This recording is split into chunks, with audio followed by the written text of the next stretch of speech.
Haleluya ya Yesus. Terima kasih Tuhan. Sebab Kaulah pengharapan kami ya Yesus. Biar kami ikut kehendak-Mu ya Bapa. Sebab dunia ini tidak bisa jauhkan kami dari kasih-Mu ya Tuhan. Kasih-Mu yang nyata bagi kami. Kasih-Mu yang menyelamatkan. Haleluya ya Yesus. Terima kasih Tuhan.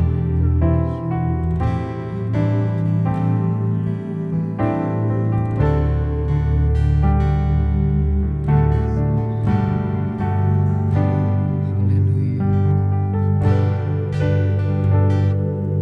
Yesus Kau kebenaran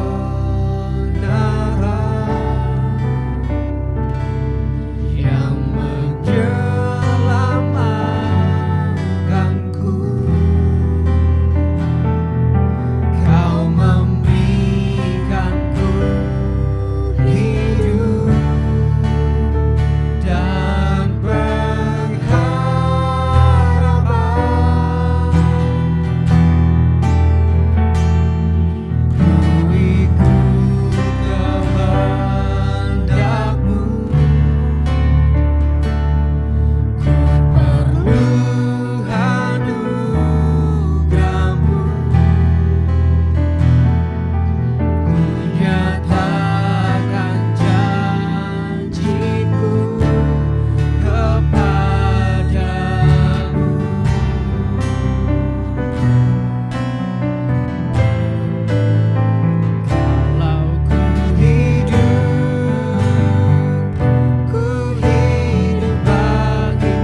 bisa menjauhkanku dari kasih-Mu.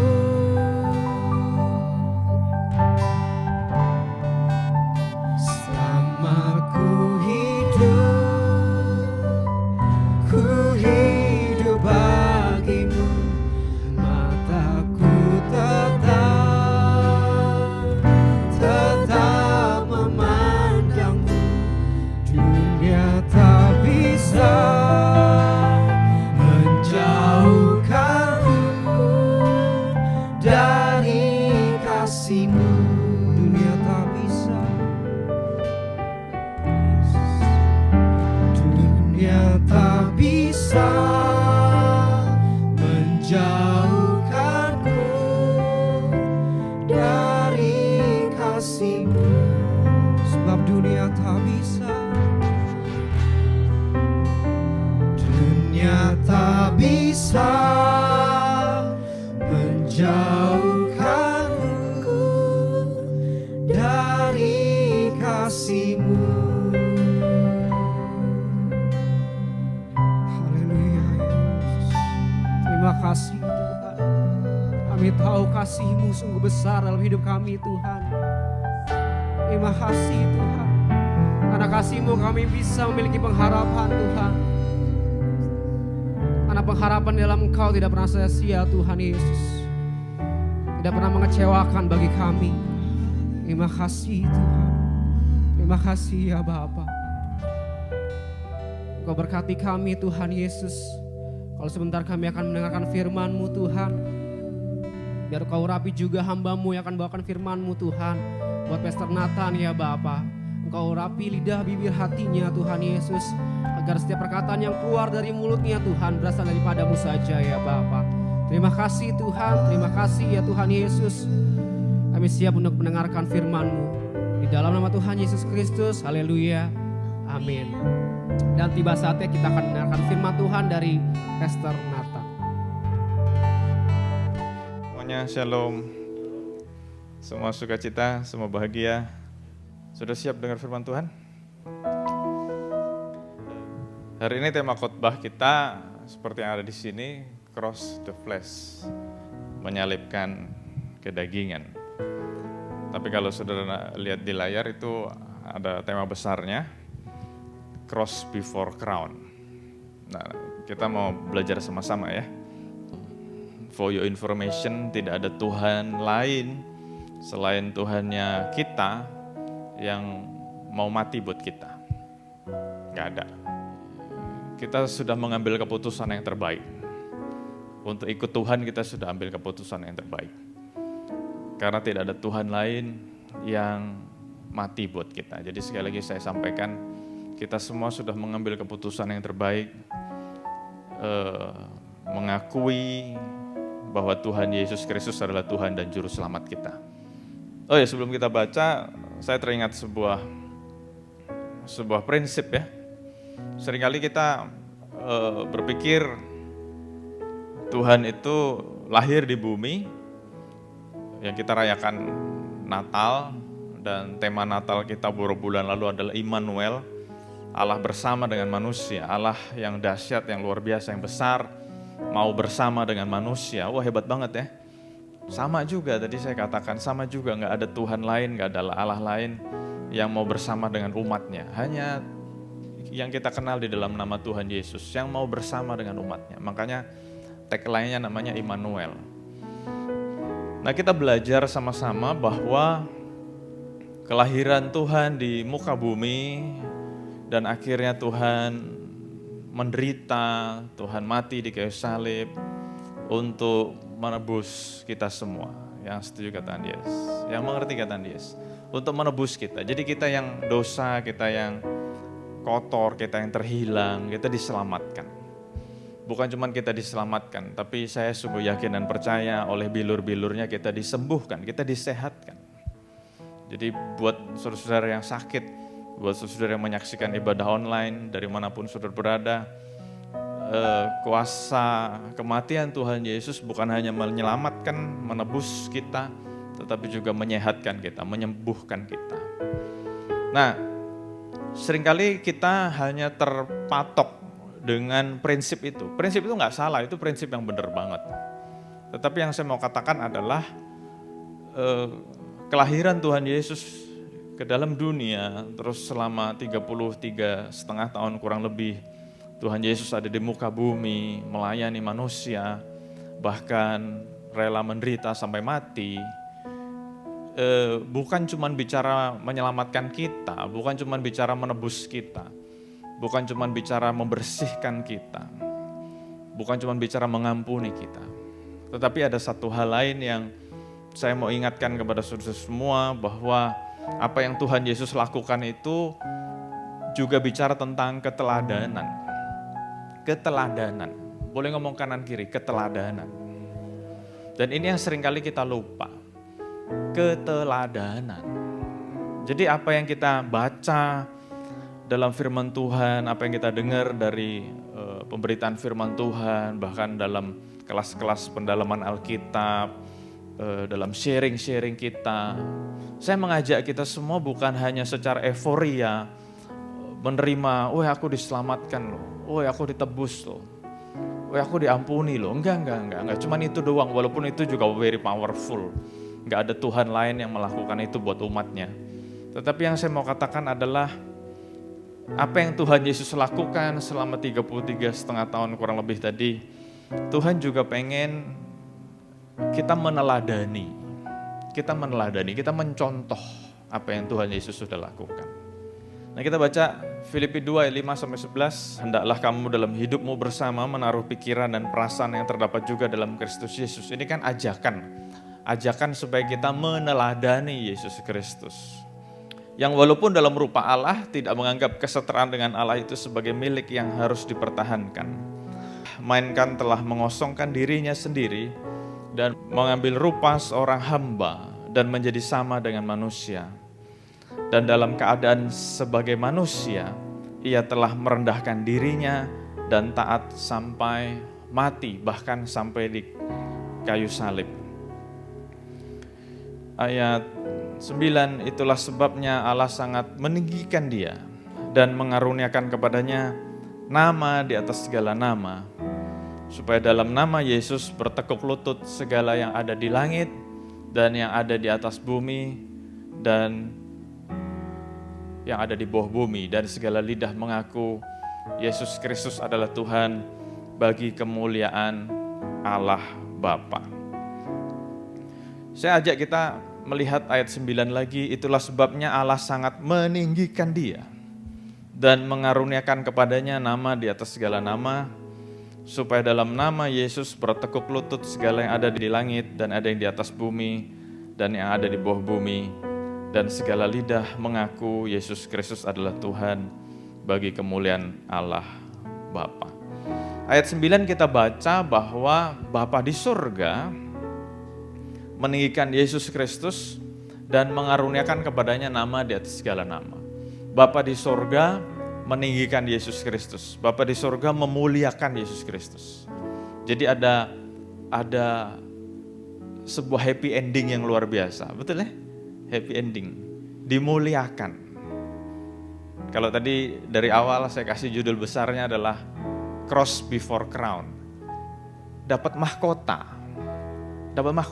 dimuliakan, mengalami glorification. Wah, luar biasa ya. Saya ajak saudara membayangkan Bapa di sorga yang menciptakan langit bumi dan segala isinya, yang dahsyat luar biasa itu, memuliakan Yesus Kristus yang memang adalah Tuhan, tapi juga yang adalah manusia, dimuliakan oleh Bapa di sorga. Wah, keren banget. Ditinggikan, diangkat. Bahkan di sini dikatakan mengaruniakan kepada Yesus Kristus nama di atas segala nama. Jadi semua yang mengakui Yesus Kristus itu akan diselamatkan. Very powerful enggak? Saya sungguh berharap saya bisa membuka pikiran saudara bahwa kemuliaan yang diperoleh Yesus Kristus dari Bapa di sorga itu keren banget gitu loh, keren banget. Yesus yang memang sekali lagi saya katakan adalah Tuhan, tetapi dia juga manusia. Manusia yang punya free will, manusia yang punya kehendak bebas, manusia yang punya perasaan, manusia yang punya pikiran, manusia yang punya kedagingan. Jadi Yesus juga kita baca ceritanya pernah merasa lapar, pernah merasa haus, pernah merasa sedih, pernah pengen marah, betul ya? Ada rasa takut juga, ada rasa khawatir dalam hidup Yesus, dalam diri Yesus. Kok Nathan kok berani ngomong begitu? Oh iya, itu semua ada ayatnya kan? Ada ayatnya. Yesus satu kali berkata kepada murid-muridnya di Taman Getsemani, Yesus berkata, aku rasanya takut sekali, gentar sekali. Itu kan kemanusiaan Yesus. Terus waktu di kesempatan yang lain Yesus berkata, aku lapar. Kesempatan yang lain Yesus berkata, aku sedih. Jadi itu kemanusiaan Yesus. Nah, dalam kemanusiaannya, saya skip sedikit, filmnya saya skip dikit. Dalam kemanusiaannya, kita sudah baca ayat 9, 10, 11 tadi, mengalami glorification, dimuliakan. Dimuliakan. Nah, saya mau nyambung lagi kata-kata yang tadi di awal, bahwa marilah kita belajar kehidupan Yesus bukan hanya sebagai Juru Selamat yang menyelamatkan kita, yang mengampuni dosa kita, yang menebus hidup kita. Tetapi marilah kita mempelajari hidup Yesus sebagai sebuah teladan yang kita mau juga belajar. Nah, kalau tadi saya cerita tentang dimuliakan oleh Bapa di surga, mengalami glorification, mengalami sesuatu yang dahsyat. Saya percaya walaupun saya nggak usah nanya, semua saudara pengen ngalamin itu kan, dimuliakan. Dan bicara dimuliakan ini, saya nggak bicara nanti setelah mati ada mengalami kemuliaan bersama dengan Bapa, enggak. Itu juga. Tapi kemuliaan yang kita terima itu nggak cuma nanti setelah mati, di saat hidup ini juga bisa menerima kemuliaan. Yang mau katakan yes, dimuliakan, hidup kita dimuliakan. Tujuannya apa? Supaya waktu orang ngelihat kita, orang akan berkata bagi kemuliaan Allah Bapa. Ini kan ayatnya gitu kan. Ingat, kita lagi bicara keteladanan. Tuhan juga rindu untuk mengangkat hidup kita. Tuhan rindu untuk membawa kita go to next level. Tuhan rindu untuk membawa kita have a better life. Ya, ini saya ngomong yang aplikatif. Have a better life. Tuhan gak mau ngelihat kita ini struggle terus. Tuhan gak mau ngelihat kita suffer terus. Tuhan juga rindu untuk ngangkat hidup kita. Aduh, ayolah gitu kan. Ada sebuah kemuliaan yang Tuhan sediakan. Sekali lagi, enggak nanti setelah mati terus dimuliakan, enggak. Itu juga, tapi selagi hidup pun Tuhan pengen loh memuliakan hidup kita. Tuhan pengen. Jadi ada sebuah level kehidupan yang Tuhan bawa naik. Dan waktu Tuhan membawa naik bukan cuma naik 1 cm, 2 cm. Tuhan membawa kita naik kayak roket. Wow, keren banget. Keren banget, soalnya kenapa? Karena kalau kita cuma naiknya 1 cm, 2 cm, orang tidak akan kagum. Kan kita bisa ngomong, itu usaha saya. Saya bisa dapat gelar master, saya bisa dapat gelar PhD, itu usaha saya. Tetapi kalau ada sebuah kenaikan yang dahsyat yang terjadi, orang akan bilang, loh kalau nggak karena Tuhan nggak mungkin loh. Kurang lebih gitu kan.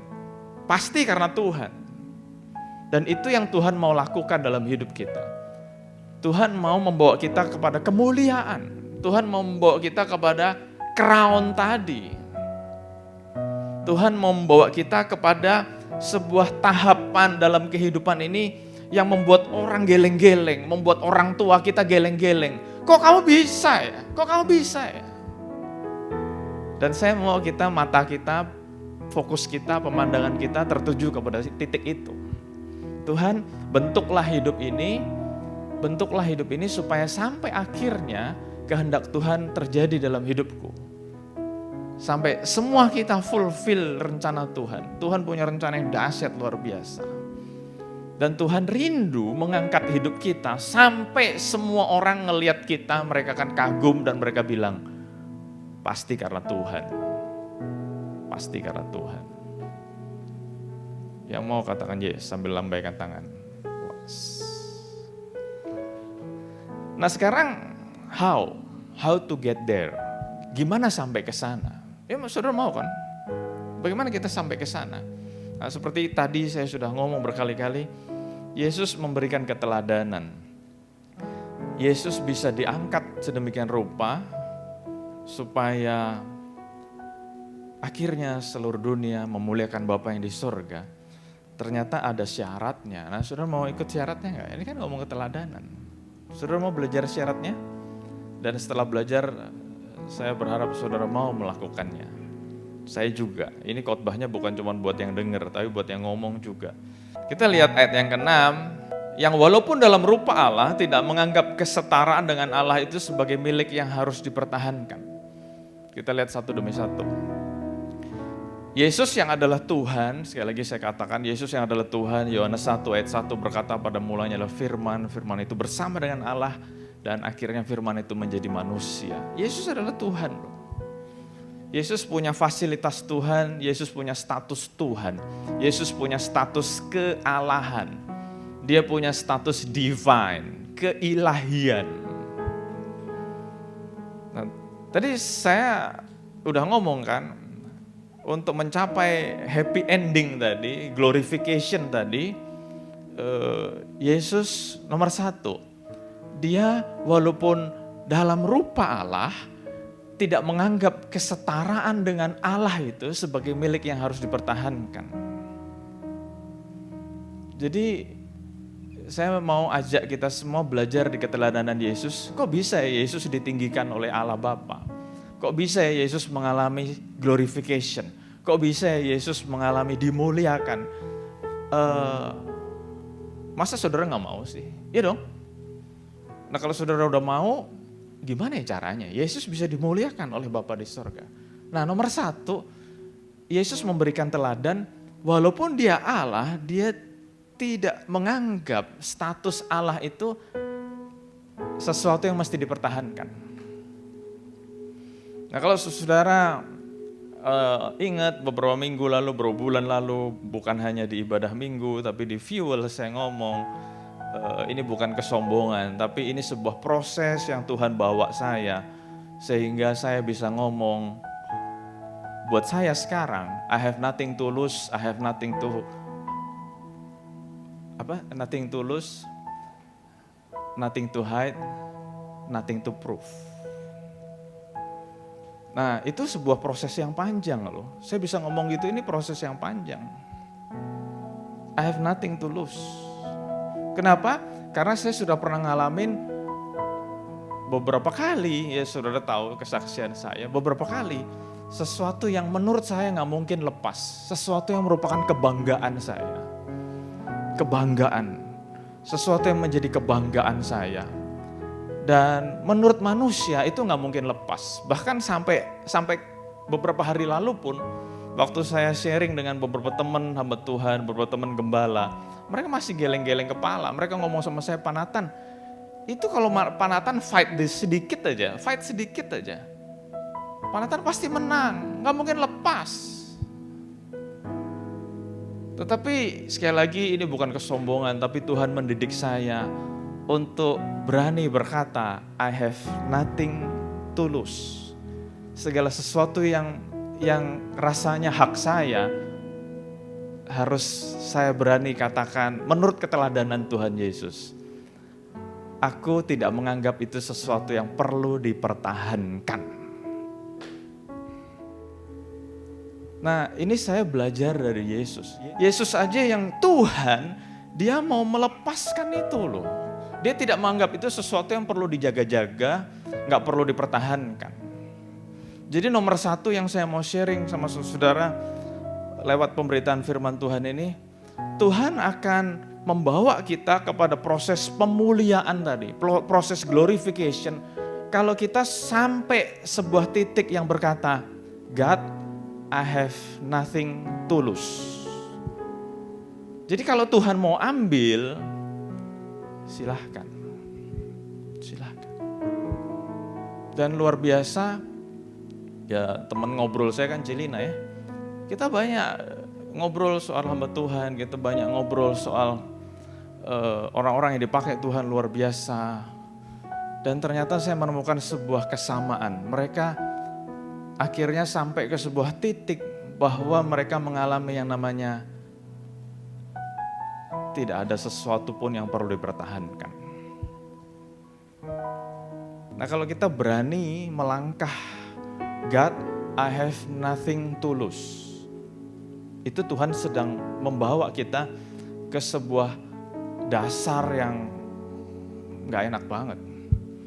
Tetapi waktu kita mau dalam proses itu, slowly but surely Tuhan sedang membawa kita kepada proses glorification tadi. Nah kalau saudara pengen contoh yang lebih ekstrim lagi, siapa yang gak tahu Abraham?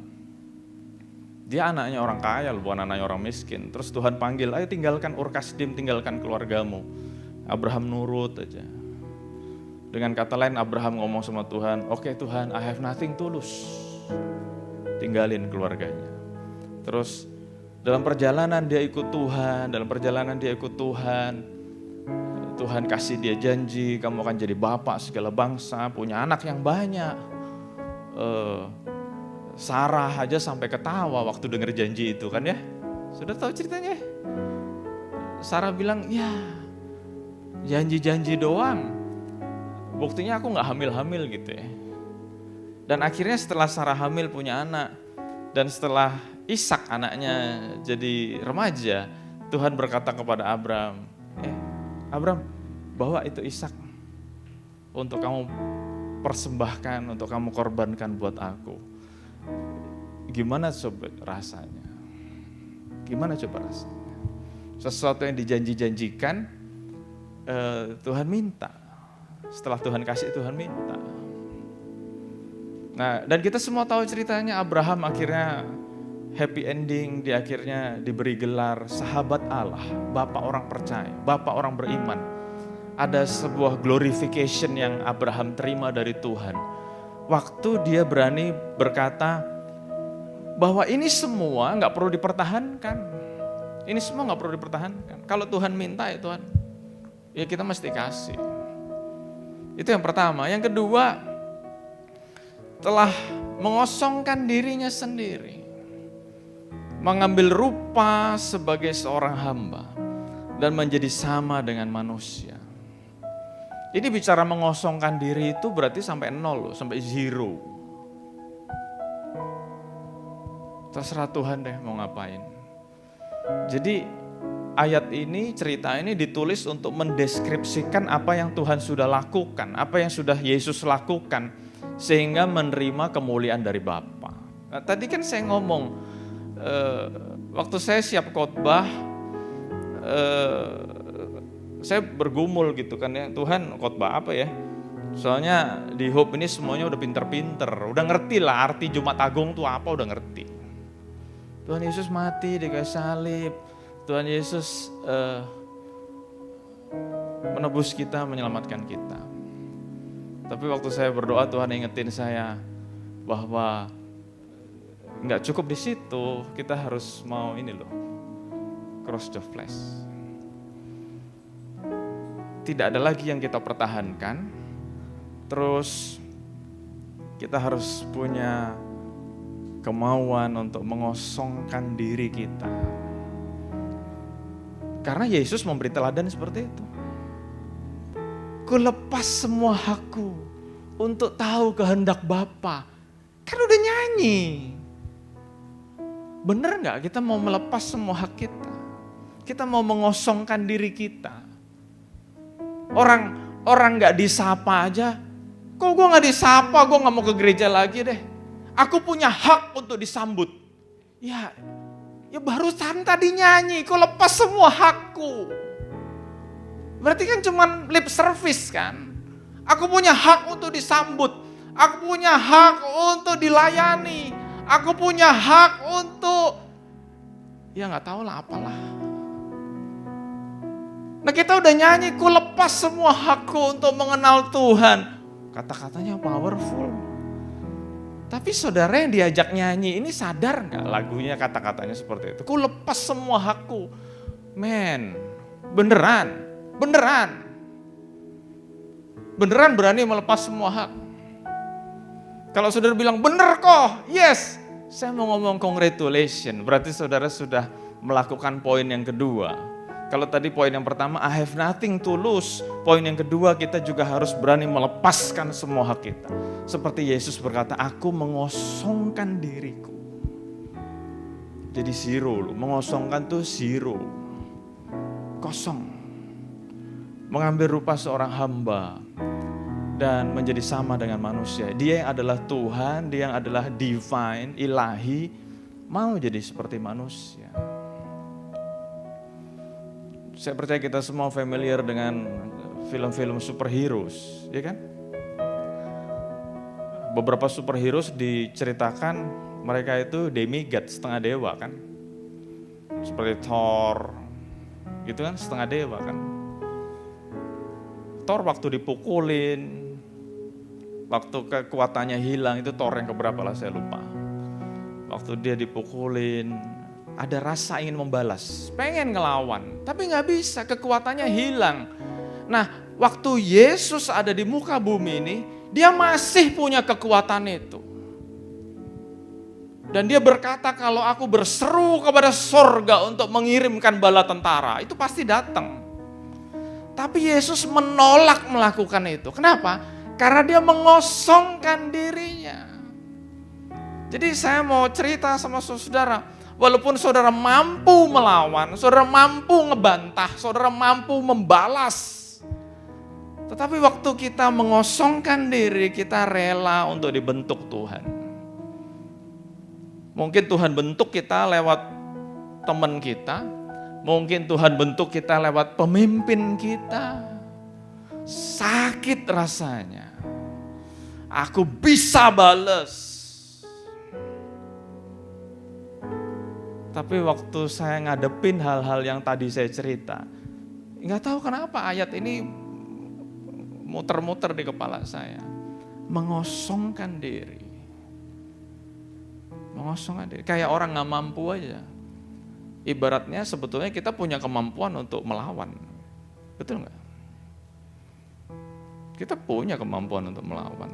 Kita punya kemampuan untuk ngebales.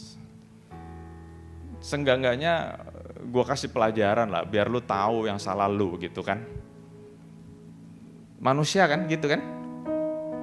Tapi Tuhan tidak lakukan. Tuhan berkata, aku rela mengosongkan diri, menjadi seorang hamba, menjadi sama dengan manusia. Jadi waktu dia dipukulin, dia diludahi, diperlakukan tidak adil, diperlakukan tidak baik, ya diam aja kan. Gak pernah kita ngelihat Yesus ngelawan. Gak pernah kita baca ceritanya Yesus kersing. Gak pernah, kenapa? Ya ini kan sebuah perjalanan, sebuah journey yang harus kita lakukan. Dan saya mau kasih tahu, for your information, semua orang yang akan mengalami kemuliaan Tuhan dalam hidup ya, saya gak ngomong nanti di sorga, dalam hidup. Semua orang yang akan mengalami kemuliaan Tuhan pasti pernah ada di tahap ini, pasti ada pernah di level ini, pasti pernah ngalamin ini. Nah kalau saudara bilang gak mau, ya sudah kemuliaan itu gak datang. Pasti kok. Jadi kalau mungkin saudara merasa sedang diperlakukan tidak adil, sedang tidak dimengertiin orang, dijauhi orang, udah hidup bener juga dijauhin orang, saya mau katakan congratulations. Kenapa? You are on the right track. You are on the right path. Karena Tuhan memang membawa semua orang pilihannya itu memasuki lembah kekelaman itu. Yang mengerti kalian Yesus. Dan dalam keadaan sebagai manusia, jadi udah mau mengosongkan diri, udah mau jadi hamba, udah mau jadi manusia, dalam keadaan seperti itu, Tuhan masih lagi merendahkan diri. Beberapa motivator ngomong, merendahkan diri itu salah, yang benar mestinya merendahkan hati. Ya itu kan motivator ngajarin gitu, tapi Tuhan Yesus ngajarin merendahkan diri. humble yourself. Bener, diperlakukan gak baik, gak ngelawan. Gak salah, tapi disalahin, gak ngelawan. Gak ngebales, gak ngejawab. Kok gak ngejawab sih? Loh, Tuhan Yesus ngasih contohnya gitu kok. Ya enggak? Tuhan Yesus ngasih contohnya gitu kok. Merendahkan diri. Terus berikutnya taat sampai mati. Taat sampai mati loh. Taat. Di Alkitab penuh banyak cerita soal ketaatan. Yunus yang maunya ke Tarsus, Tuhan bilang ke Niniwe dan dia taat. Ya enggak? Dan Tuhan suka dengan ketaatan. Taat. Tuhan, aku maunya ke sini. Tuhan bilang enggak. Aku mau kamu ke tempat lain. Tuhan, aku maunya liburan. Enggak, ke gereja dulu. Mau enggak taat? Mau enggak taat? Nah, Tuhan menyukai hati yang taat. Taat. Terus dikatakan sampai mati. Ini bicara tentang kesetiaan. Jadi jangan pernah ngomong, aku pernah taat. Loh, kalau aku pernah taat itu grammatically wrong. Kenapa? Karena taat itu mestinya sampai selesai. Ya mengerti kan? Yes. Jadi kalau ngomong, kok aku pernah taat. Loh, berarti sekarang gak taat dong kalau aku pernah taat. Padahal diajarinnya sama Tuhan, taat sampai mati, sampai selesai. Jadi ketaatan dan kesetiaan itu berjalan beriringan. Jadi jangan ngomong dulu aku taat, dulu. Loh sekarang, ya taat sampai selesai dong. Taat. Walaupun harus gak enak nih, gak enak. Mesti bangun lebih pagi. Dari Senin sampai Kamis, udah bangun pagi, udah hektik. Jumat, ya pengen dong chillin little bit gitu ya. Santai little bit. Udah gitu PR-nya jam 8 sama kayak masuk kantor. Gitu. Ya chillinnya nanti lah, abis ini chillin gitu kan. Abis ini relax santai. Nah, jadi saudara mau nggak mengalami glorification? Saudara mau nggak diangkat? Saudara mau nggak mengalami crown itu? Nah kalau saudara mau mengalami crown, ya saudara harus mau memikul salib. Di sini dikatakan taat sampai mati, bahkan mati di atas kayu salib. Kenapa sih orang jahat di zaman Roma itu kalau mati, kalau dihukum harus disalib?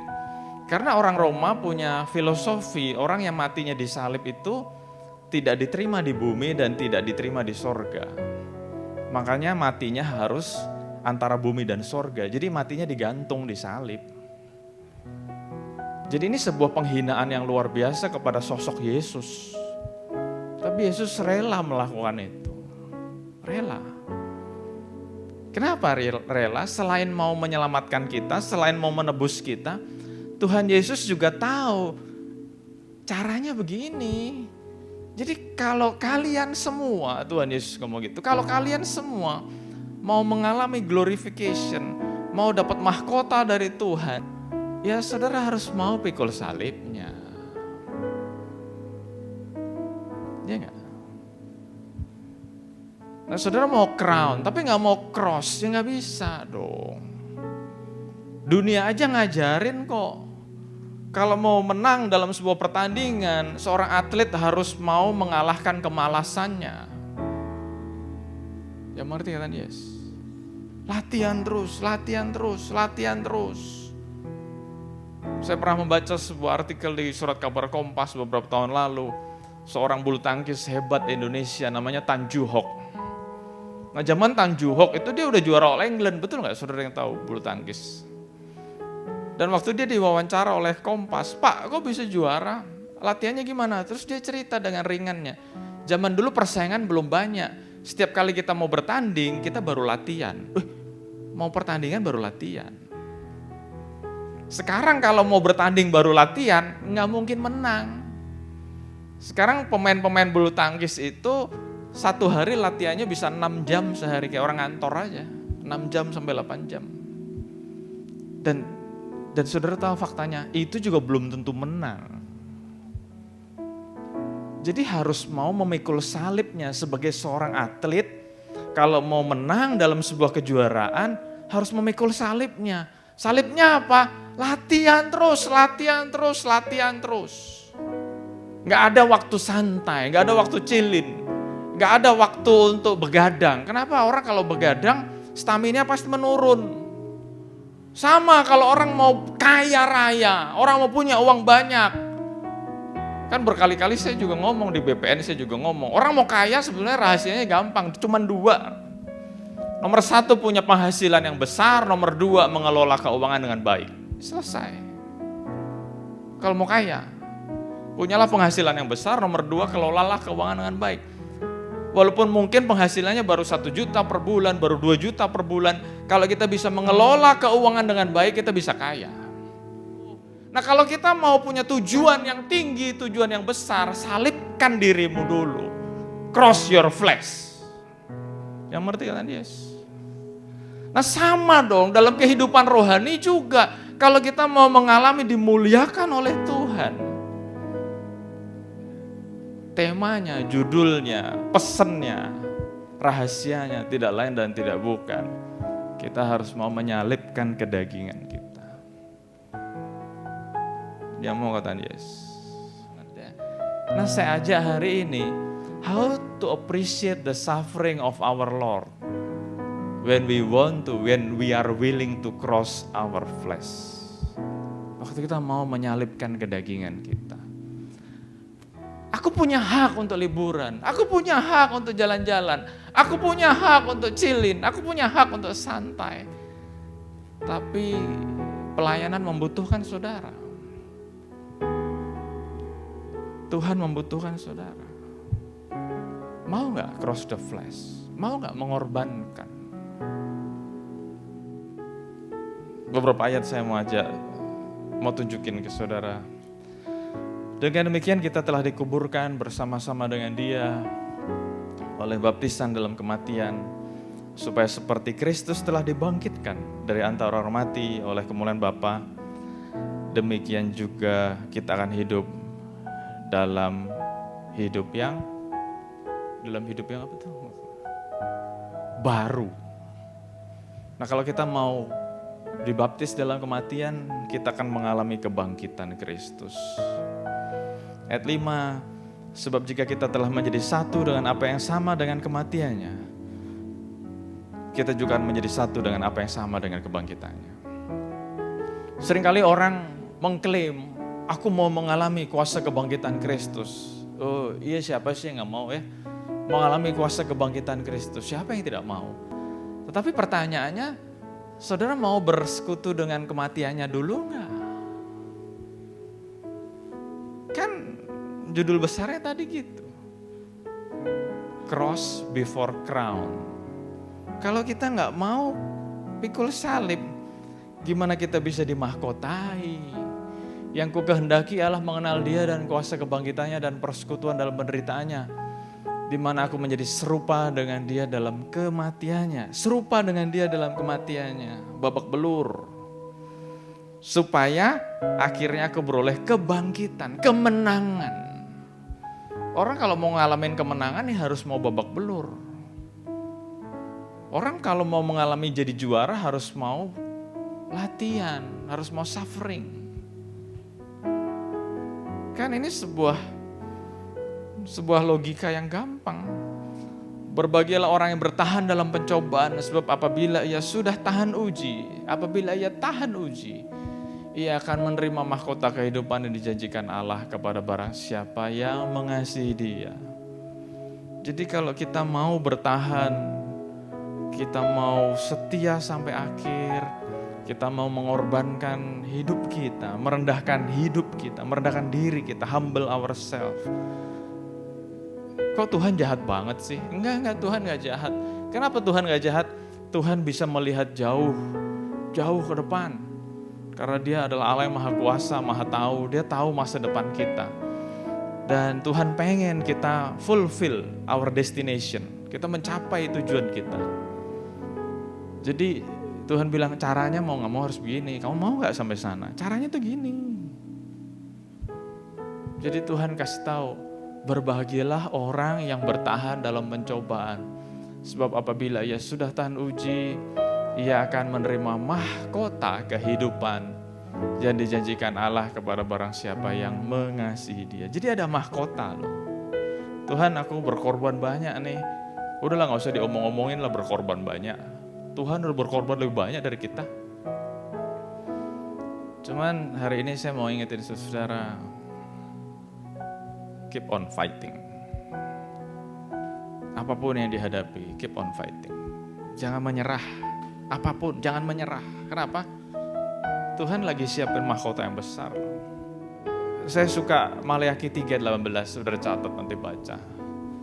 Di situ dikatakan, sebelum hari Tuhan tiba, Tuhan akan membuat perbedaan antara orang benar dan orang yang tidak benar. Antara orang yang beribadah dengan orang yang tidak beribadah. Jadi saya pegang janji Tuhan itu. Satu hari kelak, dunia akan melihat hidup saya dan keluarga dan saudara semua. Wow, ini ya, orang yang beribadah kepada Tuhan ada sesuatu yang beda. Tuhan akan angkat sehingga waktu dunia melihat, wah hebat, gak sia-sia mereka ibadah, gak sia-sia mereka pelayanan, gak sia-sia mereka hidup benar. Karena sebelum hari Tuhan nanti, orang-orang akan ngelihat, wah bener ya, orang yang sungguh-sungguh sama Tuhan gak bakal dipermalukan. Gak bakal dipermalukan. Salah satu pergumulan kita, salah satu struggling kita, salah satu fight kita, perjuangan kita adalah melawan dosa, betul ya? Dan ayat ini selalu terngiang-ngiang loh di kepala saya. Tuhan Yesus sudah berdarah-darah, tapi Tuhan Yesus bilang, dalam pergumulan kamu melawan dosa, kamu belum sampai mencucurkan darah. Ada gak saudara yang melawan dosa sampai berdarah-darah? Ada gak? Ada gak? Kayaknya gak ada deh. Kayaknya gak ada. Saudara yang melawan dosa sampai berdarah-darah kayaknya gak ada. Nah Tuhan sudah melakukan sampai berdarah-darah buat kita. Masa kita yang gak sampai berdarah-darah aja gak mau sih? Halo? Halo? Tuhan Yesus sudah berdarah-darah buat kita. Jadi kalau mau adu-aduan berkorban, kita gak bisa nyamain pengorbanan Tuhan Yesus. Gak mungkin. Tapi yang Tuhan minta, ayolah berjuanglah. Masa gitu aja kalah sih? Masa gitu aja keok sih? Ayolah, gak sampai berdarah kok. Masa ke gereja aja perhitungannya luar biasa sih? Masa pelayanan aja perhitungannya luar biasa? Gak perlu sampai berdarah-darah. Ya mengerti kata Yesus. Untuk hidup benar aja gak sampai harus berdarah-darah kok. Orang ngomong gak bisa kok lagi pusing. Gak bisa kok lagi apalah. Ya saya gak mau nyindir siapapun lah. Tapi firman Tuhan mengingatkan kepada kita. Tuhan sudah melakukan yang segala-galanya buat kita. Kita gak mungkin bisa balas kasih Tuhan, gak mungkin. Hari ini saya mau katakan gak mungkin. Mau balas gimana? Tapi setidak-tidaknya kita punya kerinduan untuk mengalahkan kedagingan kita sendiri. Mau? Tuhan sudah mau mati buat kita. Darahnya dianugerahkan buat kita sampai yang tetes terakhir, tetes penghabisan. Tubuhnya hancur buat kita. Pertanyaan besar hari ini. Apakah kita mau mengalahkan kedagingan kita? Supaya kita juga boleh meneladani Yesus.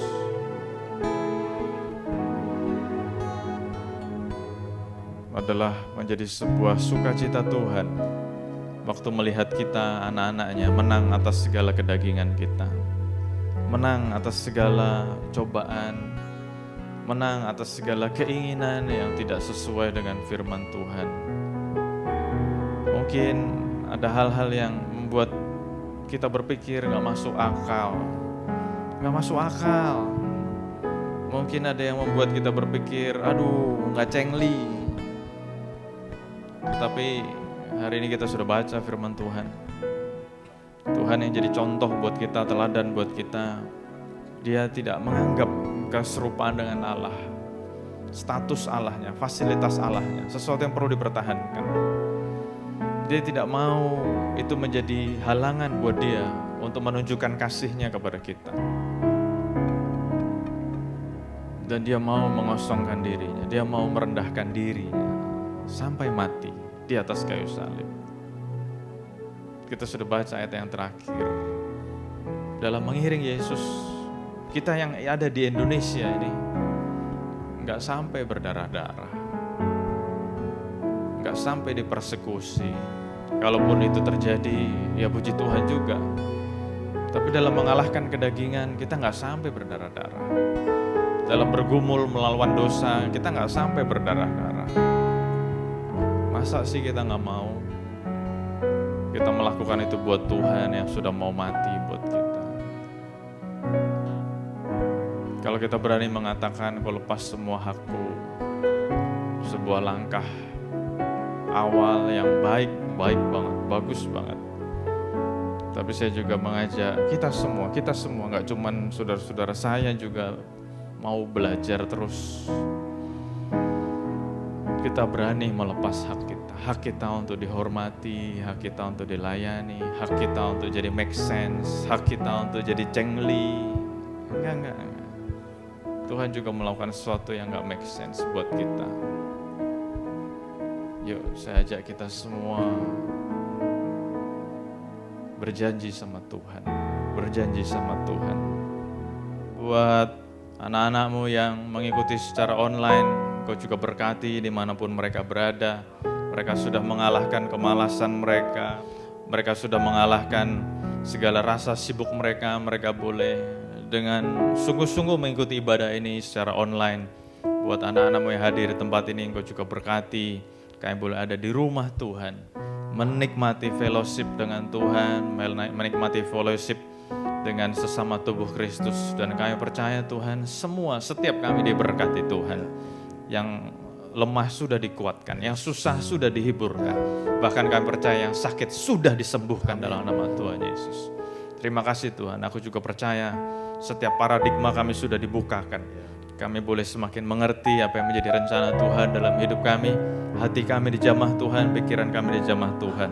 Terima kasih Bapa, Sebelum kami meninggalkan tempat ini, sebelum kami mengakhiri ibadah ini, biar Tuhan Kau menjamah setiap kami anak-anak-Mu, mengurapi setiap kami anak-anak-Mu. Kami tahu Kau panggil kami menjadi pemenang, dan kami mau menjadi pemenang Tuhan. Menang atas segala kemalasan kami, menang atas segala kesibukan kami, menang atas segala ego kami, menang atas segala gengsi kami, bahkan kami menang atas kedagingan kami. Terima kasih Tuhan, Tuhan memberkati Engkau dan menjaga Engkau. Tuhan menyinari Engkau dengan wajah-Nya dan memberi Engkau kasih karunia. Tuhan menghadapkan wajah-Nya kepadamu dan memberi Engkau damai sejahtera. Oleh karena itu saudara-saudara yang dikasihi Tuhan, terimalah berkat yang berlimpah-limpah dari Allah Bapa kita. Kasih sayang, anugerah dari Tuhan kita Yesus Kristus dan persekutuan dengan Roh Kudus yang terus memimpin, menguatkan, meneguhkan kita. Ada selalu bersama dengan kita mulai saat sekarang ini, bahkan sampai selama-lamanya.